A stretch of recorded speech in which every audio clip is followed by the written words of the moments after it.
Congratulations on applying to Soars. During the essay writing process, it's not uncommon to have writer's block. Here are some tips to help you move past it. A good way to break through your writer's block is to sit down with a friend or professor and talk through your essay. Talking out loud helps you organize your ideas and figure out what you want to put on paper. Another helpful thing is to just write something down. It doesn't have to be structured or organized, just start getting your thoughts on paper.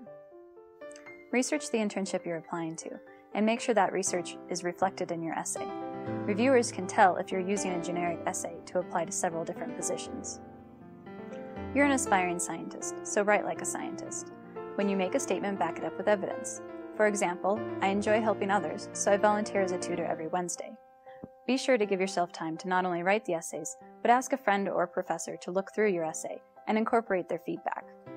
Finally, be sure to thank your reviewers and let them know if your application was successful.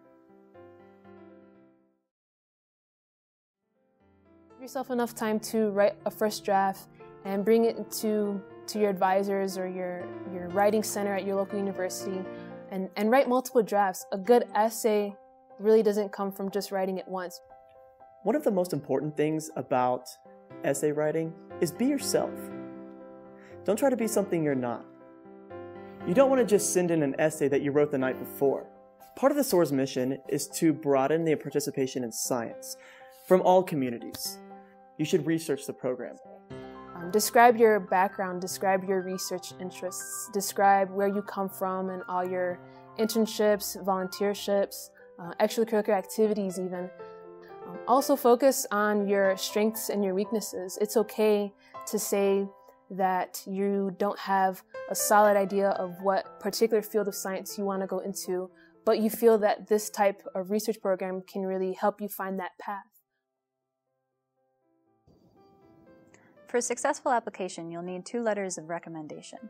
These letters need to speak to your ability or potential to do research. It's best to get these letters from a professor or a supervisor. Can you submit more than that? Absolutely.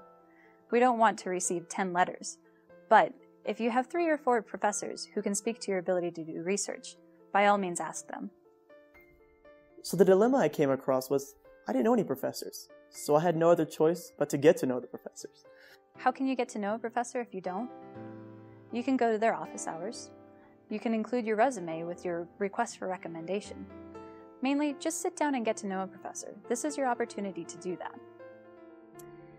When I was applying to the Soars program and I started thinking about my recommendation letters, I was thinking of what professors have I interacted with that knew me the most.